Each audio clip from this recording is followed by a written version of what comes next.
The following podcast contains alcohol-enhanced conversations about alcohol, as well as a potential for discussions about other topics of dubious, disturbing, possibly offensive, but usually hilarious interest. The opinions stated herein are solely of the person stating them, and any endorsement of these opinions by any other party is not implied. Foul language is likely, but intolerant viewpoints are not. Listener intoxication is advised.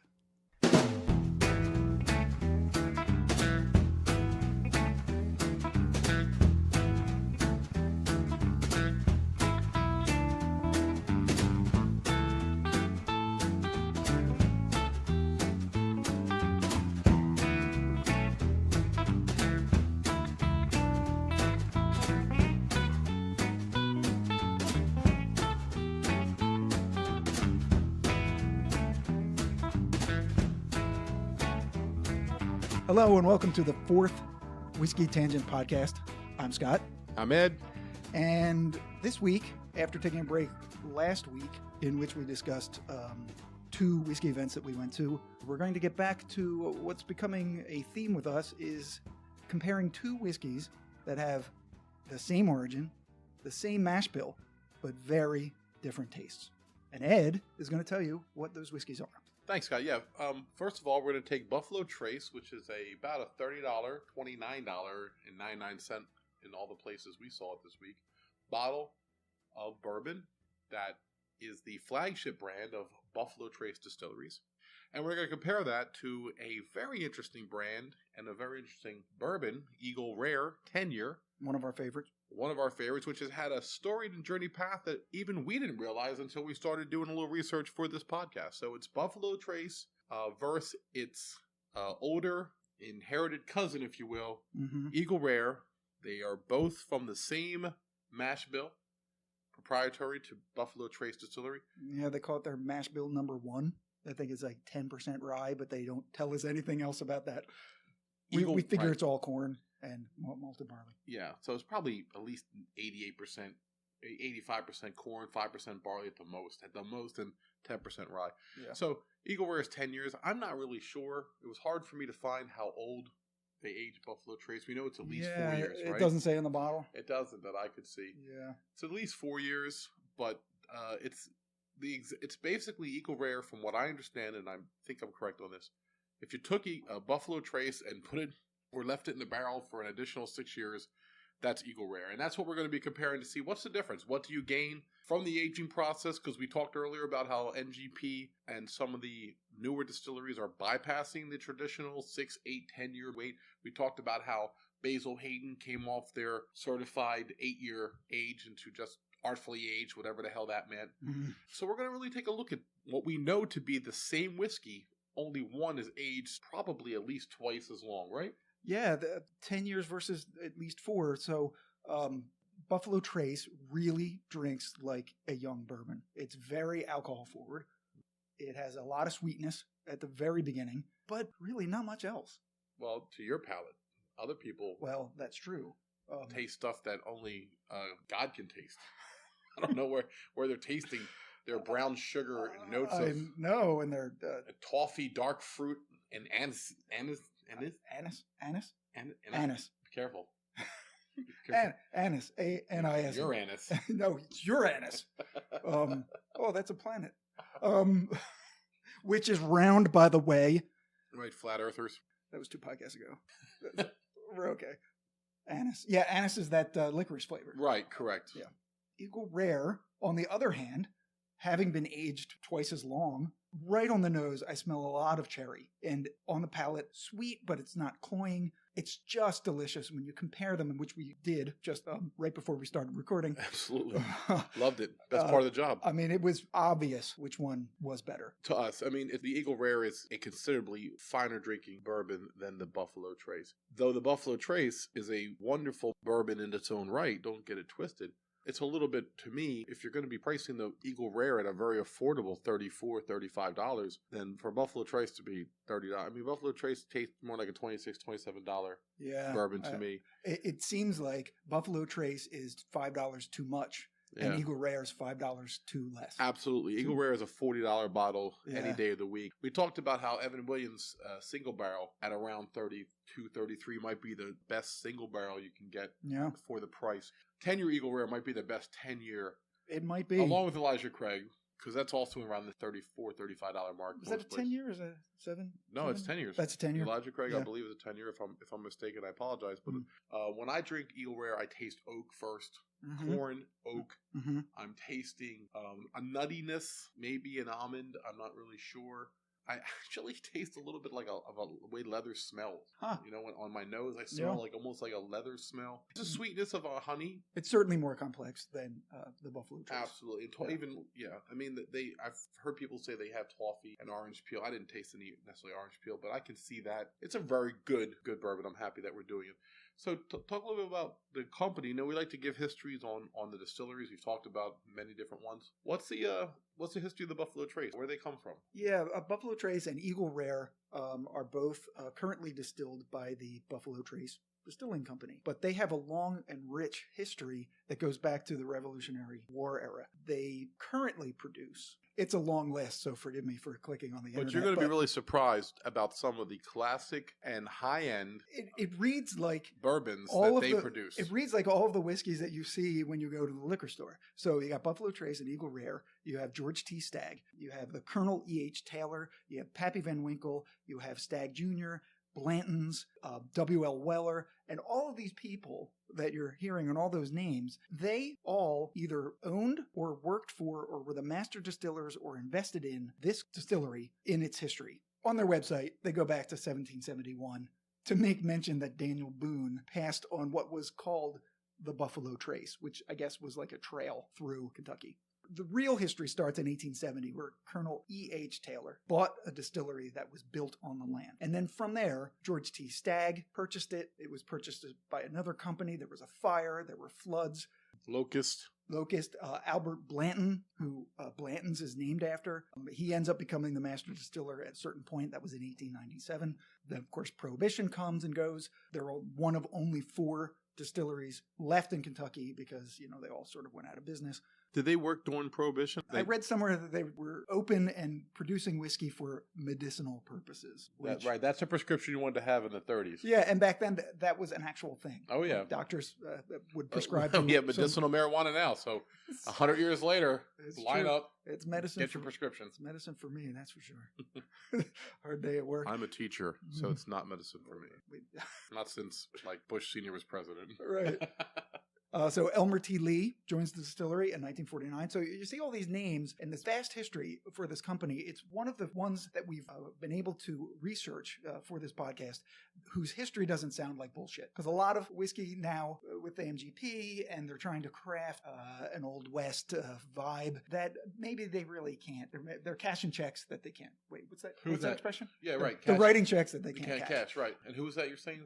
Bullet. Diageo, the MGP. Right. Even though they have the history of their own, it's not the history that they're saying that they have. Correct. But this, honestly, is. Now, Buffalo Trace itself was not introduced until 1999. So I'm not saying, and they're not saying, that it goes back that far. But the company does, under different names, under different people. But the Sazerac company now owns the Buffalo Trace Distillery. And Eagle Rare, in fact, was bought from Seagram's, created in 1975 by a member of the Beam family. Right. So the Beam family, who are known as master distillers in both their Jim Beam company, as well as Heaven Hill, which has had a Beam family member as their master distiller for their entire... It's so interesting. It's the industry, it seems very incestuous, almost. Like all of these names just keep coming up again and again, and they all have influence and effects on each other throughout history. Right. Eagle Rare was created by Beam as a completely different spirit than what we have today. The name Eagle Rare was 101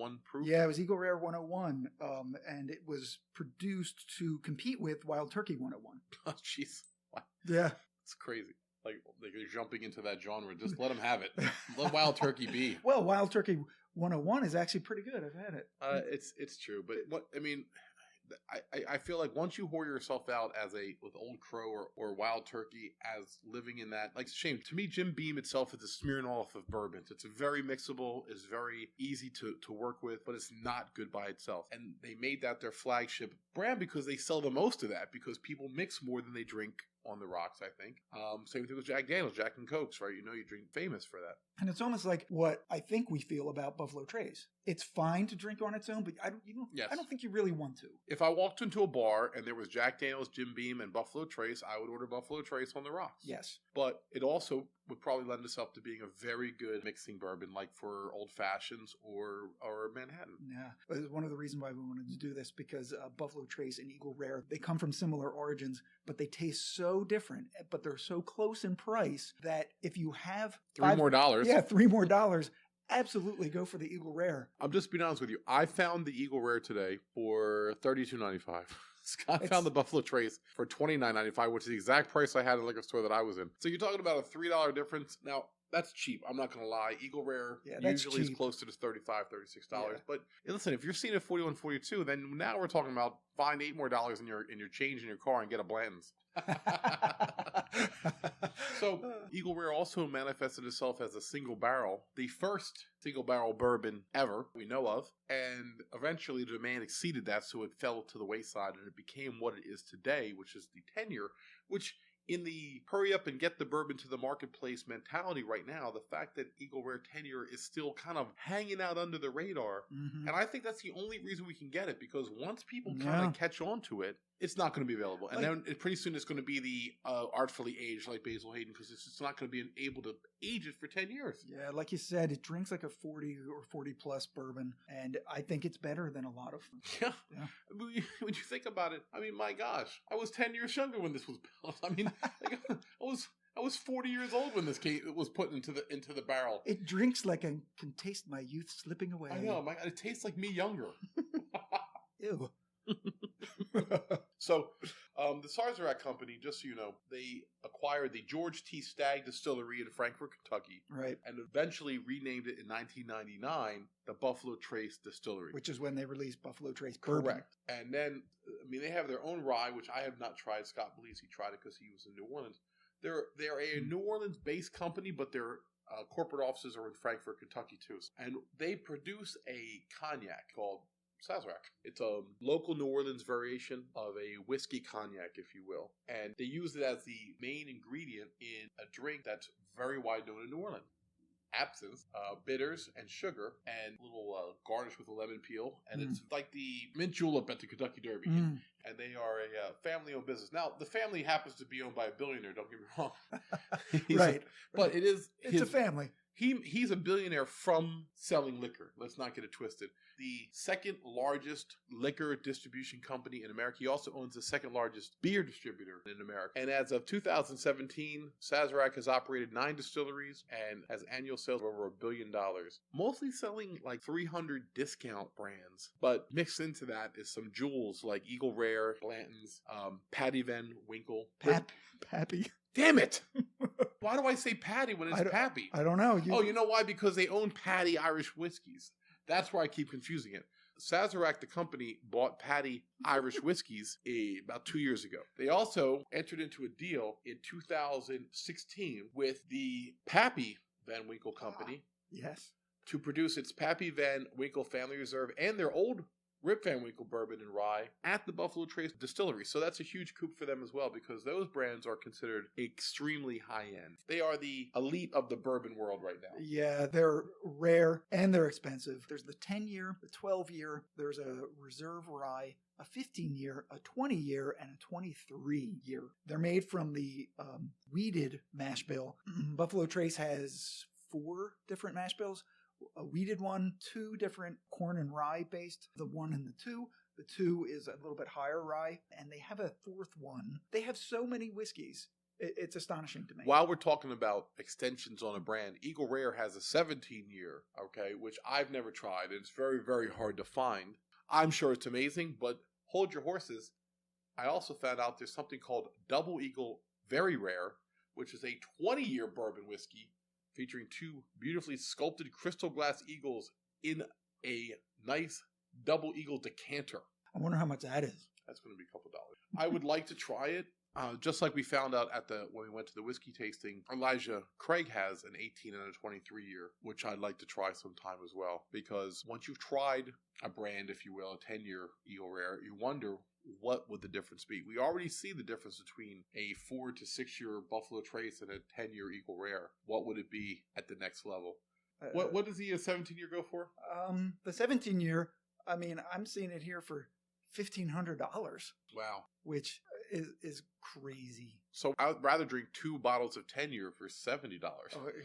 I just clicked on a YouTube video about the Double Eagle Very Rare, the 20-year-old bourbon. Oh, that's exciting. But I can't see any prices for that one. Wow, they don't even have prices up. So it's that rare. You can't buy it. That's how rare it is. You can't buy it. And like you said, we talked about Midwinter Night's Dram by High West, not really able to order and purchase that. They kind of allocate it to bars and stores and restaurants that have ordered enough High West throughout the year.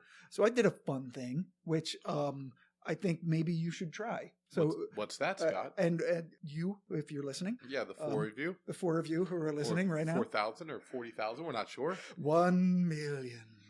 People. Oh, people? No. Microbes, perhaps. Right. Air. If you go to the Buffalo Trace Distillery.com, go to the website. Go do it now. I'll do it now. Yeah, you're going to do it now. Yep. We're going to walk you through it. Okay. I just thought this was really cool. So go up to the top. It says craft your own. Okay, yeah. And it's sort of like an interactive craft your own perfect bourbon based on the things that you like. Okay. And then I hit begin. Yep. Can't wait to see what this does. I'm so excited. Recipe. All right. Okay, so there's a slider, and I see. First you're choosing your grain recipe. You got about 5% malted barley. You can choose wheat or rye, and then you can adjust how much wheat and or rye versus the corn that you have in there. Oh, I see it. Yeah. Oh, yeah, that's pretty cool. So Ed is chosen about 60% rye, which means about 35% corn. Far less spicier than rye, the gentle flavor of wheat allows for a mild and somewhat sweeter bourbon. So it's like, so when you make your choices, it tells you kind of what the taste profile is going to be of your whiskey when you do it. So then if you're satisfied with the recipe that you chose, then you hit next. So now you're going to make the whiskey. Watch your recipe transform into a crystal clear spirit called White Dog. This kind of just gives you the science and the whole process behind making whiskey. So they tell you that you're milling in the grain, you're cooking the grain, you ferment it, then you distill it, then you go to the barrel charring. Right, then you got to warehouse it. Then you go to the warehouse, and then you have to pick the level of the warehouse that you want to store it on. And it tells you that the higher one has the most temperature gradient. So you're going to get a lot of absorption of the whiskey into the wood and squeezing out of the liquid that was absorbed into the wood when it was warm. When it's colder, the whiskey comes out of the wood and goes back into the barrel, and that's how you get all the flavors from the wood. And I can age it up to, I'm going to age mine 12 years. What do you think? You can do whichever you like. Out. Oh, proof. Right. So the aging is done, and then you get to add Kentucky limestone water to it. I want it to be right there, between 90 and 99. So it says your results. You've crafted a daringly spicy and somewhat sweet whiskey that's dry with notes of hints of leather and aromatic cloves. It's rich in flavors and easy to enjoy with an unforgettable finish. Your whiskey would be ready in 2031. Jeez, I hope I'm alive to drink my whiskey. So what's great about it is not only does it take you through the whiskey making process, it lets you choose variables to show you how different a whiskey can be depending on those variables. And then at the end, it tells you which whiskey is like the one that you virtually created. That's wonderful. It's really actually a lot of fun. I suggest you do it. It's on the Buffalo Trace. Go to Buffalo Distillery.com. At the top, it says create your own. It's a fun process to go through. Do it while you're drinking a bourbon, too, like we did. Yes. Always do everything while you're drinking a bourbon, except driving, of course. No, you can drive. Well, I feel you can drive with your first one, but that's me. It's not legal. We know it's not legal. It's not legal per se. We know it's not legal. But you're not a DUI at one drink.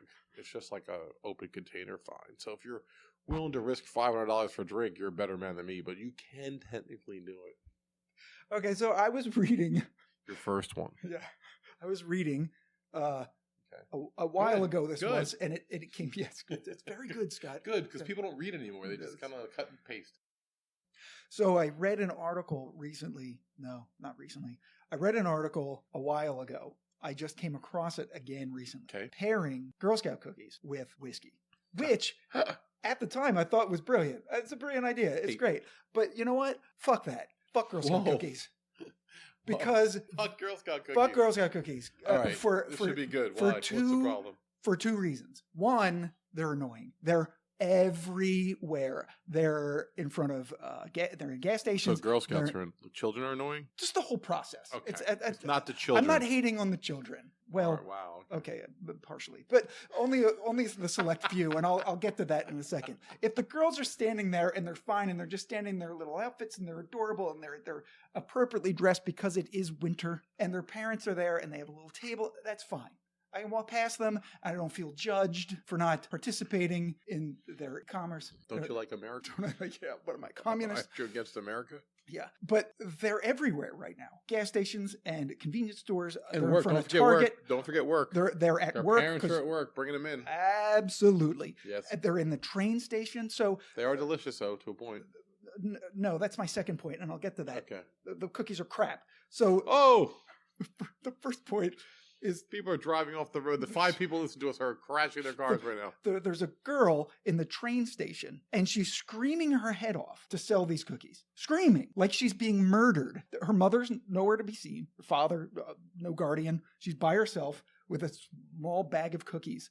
It was like, wow, these poor girls. They seem to be, to me, exploited by a conglomerate that makes crappy cookies. Like, these girls are not even making their own cookies. And they're only doing this so they can sell, I don't know, 800,000 to get a stuffed narwhal. And that's all they... Stuffed narwhal. That's legitimate, because my friend at work who, yes, I bought 2 boxes of Thin Mints. Because they're... Thin Mints are the only ones that are worth a damn. The rest of them are overly sweet, over-processed, and... they taste like ass. Hater. So that's my 2 problems with it. I don't know. Wow. How do you feel?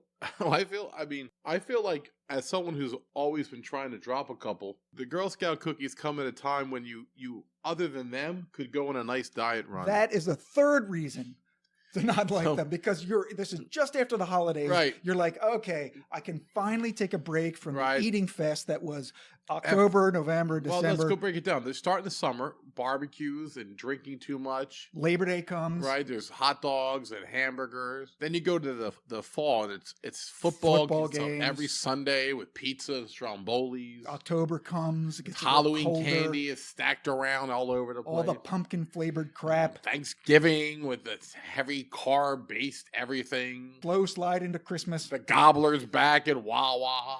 The gobbler back. And then you slide in the holidays, Christmas, right, with plum pudding and fruit cake. Wait. Plum pudding. I got into a Dickens novel. Sorry. Like just homemade cookies and turkey and more carbs and cookies. May I have some more, sir? And cookies.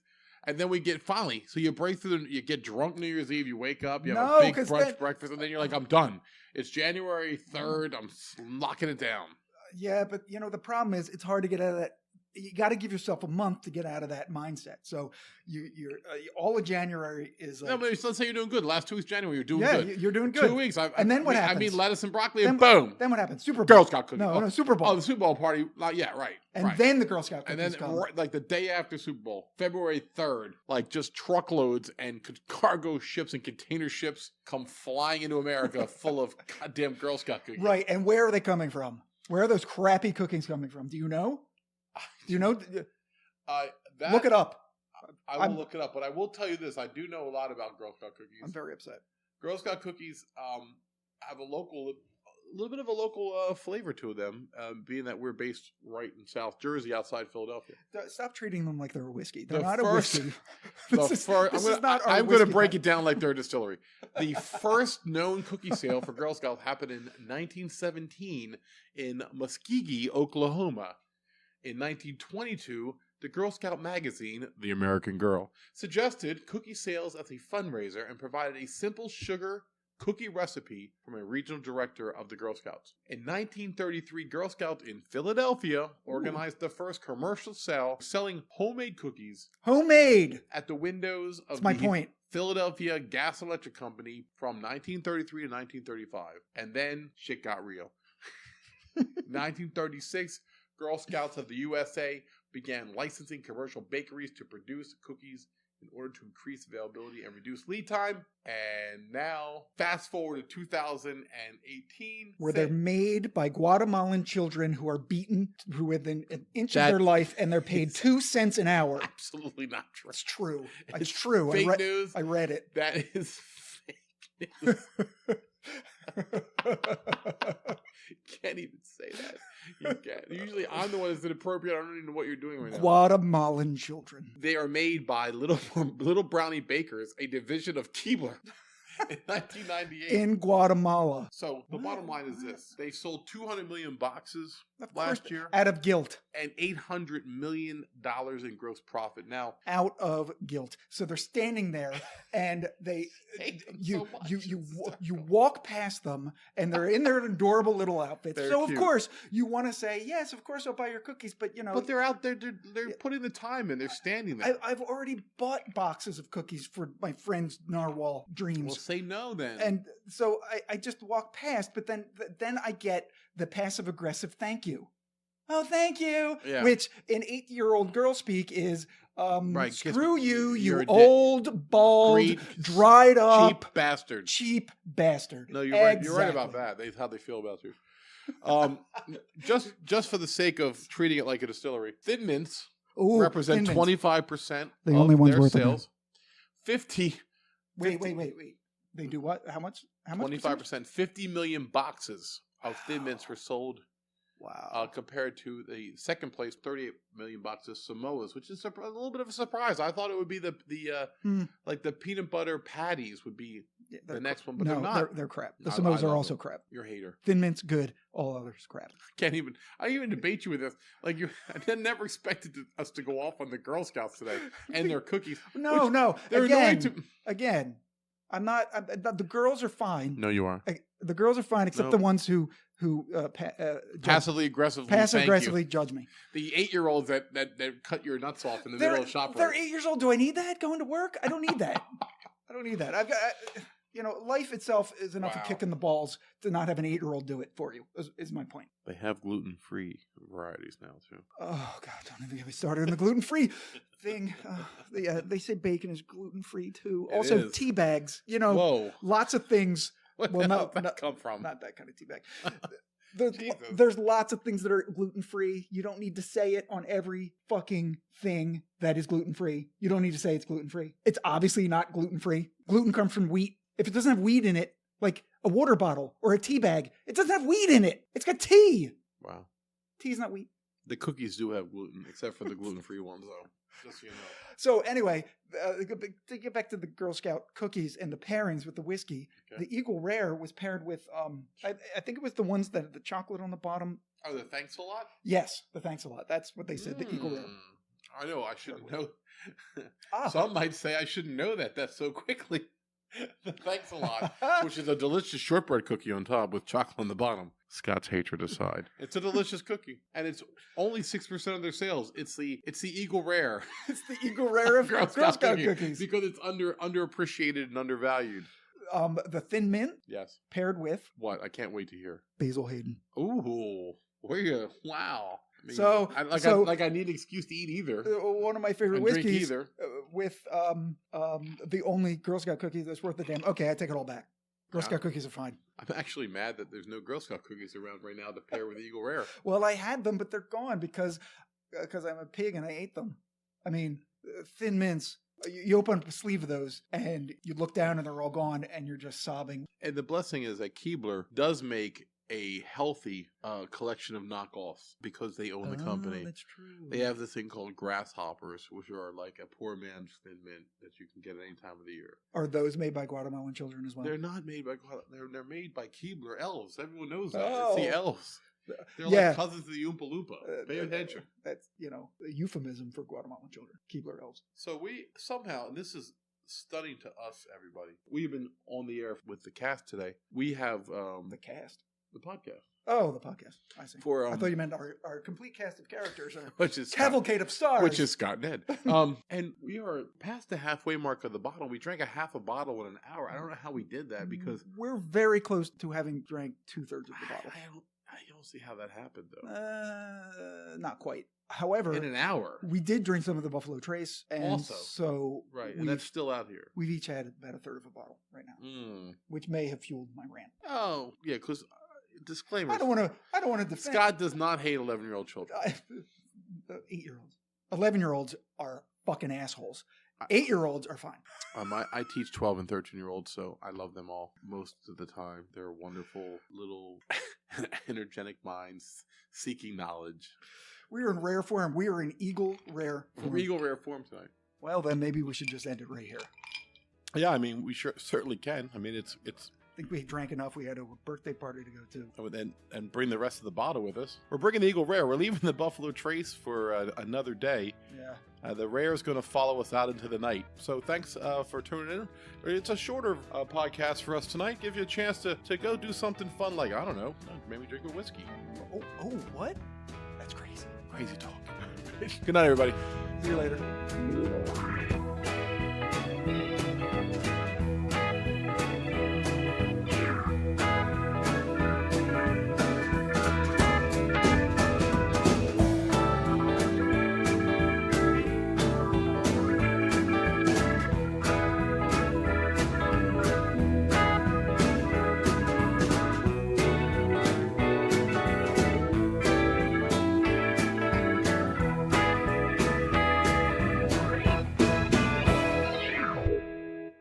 If you enjoyed this podcast episode, be sure to check out our next episode, which is way better than this one. Oh, yeah.